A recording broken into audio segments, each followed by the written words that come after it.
las ideologías y el concepto de marca en la era de la posverdad.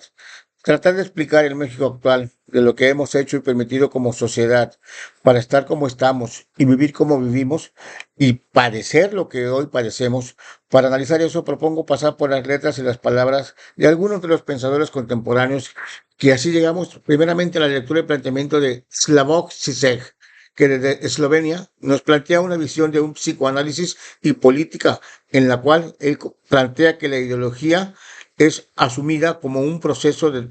producción de prácticas y sentido, cuya función es la producción y la legitimación de las relaciones del poder, es decir, la cuarta transformación y su narcoestado. La ideología más poderosa y perversa es aquella que se niega a sí misma al ser una ideología. Una de las premisas de la narrativa de la posverdad en esta época es el engaño sutil, la manipulación emocional a través del discurso. Es así como llegamos al engaño de lo evidente. Aquellos que te dan miedo no te quieren proteger, te quieren manipular. La ideología más evidente no se impone por la fuerza, sino que se disfraza de sentido común. Le hace creer al pueblo que las cosas fluyen y que son naturales o hasta inevitables, cuando en realidad ellos solo responden a estructuras de poder que operan en la sombra, en la clandestinidad, por obvias o corruptas razones, como el financiamiento ilegal a las campañas de Morena. Esta ideología se instala en sus seguidores a nivel de fanatismo, cuasi cual secta o religión, pues están ellos tan seducidos por el engaño que incluso llegan a defender hasta con su vida a esa ideología, mas de manera casi imperceptible, así como operan las fuerzas de la naturaleza. Tan solo con un breve transcurso del tiempo, todo aquello que hasta hoy ha estado escondido, oculto, se descubrirá. Todo lo que se ha mantenido en secreto llegará a saberse.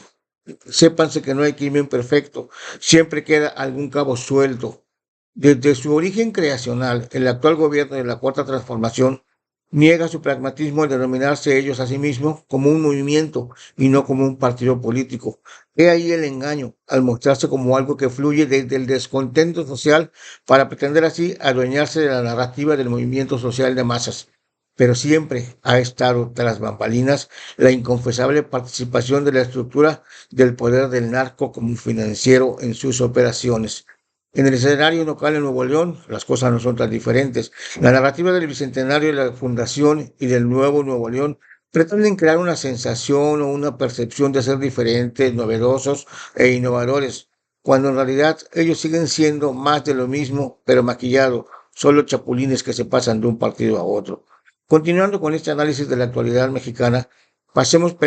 pensamiento del coreano Byung-Chul Han y su planteamiento de la sociedad líquida y la sociedad del rendimiento. Cuando nos dice él que en la actualidad la paradoja es que somos la sociedad de la información y estas personas estamos atrapados hoy en la información sin lograr avanzar al conocimiento, sin llegar a la comprensión de la información.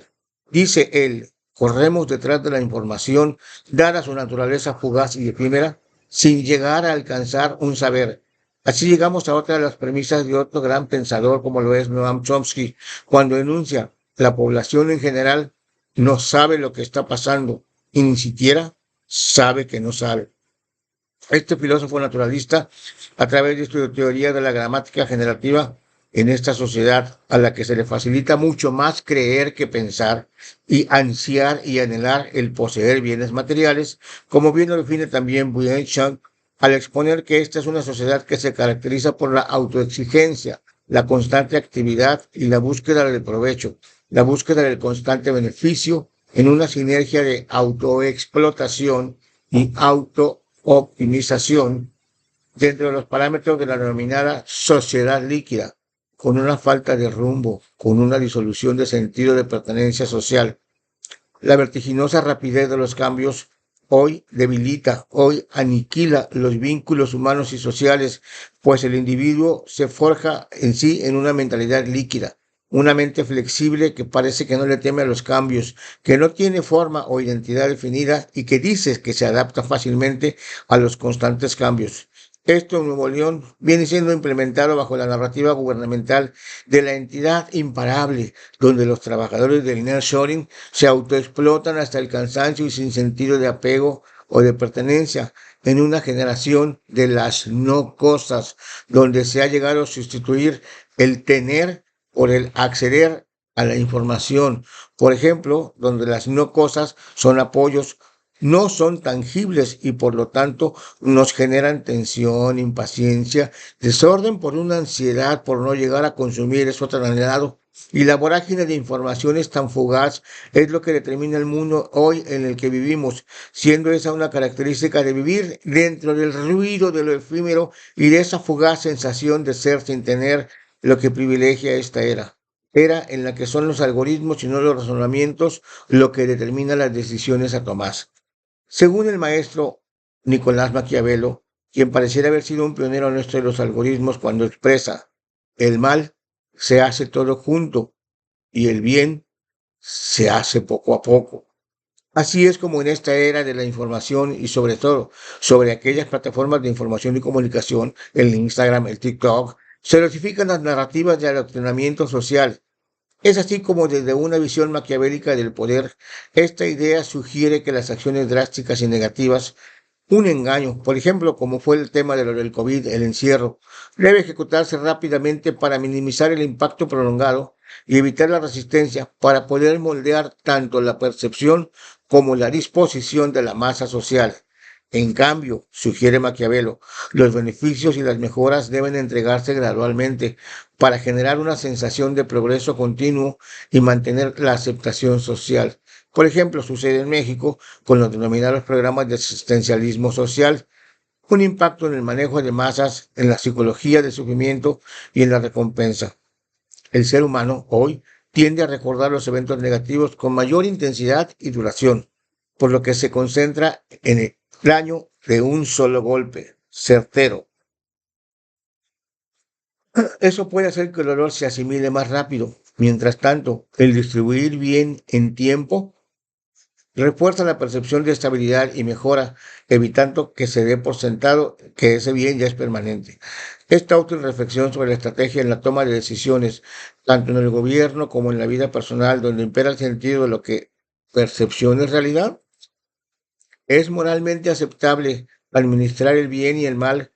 con base en la percepción y los absolutos.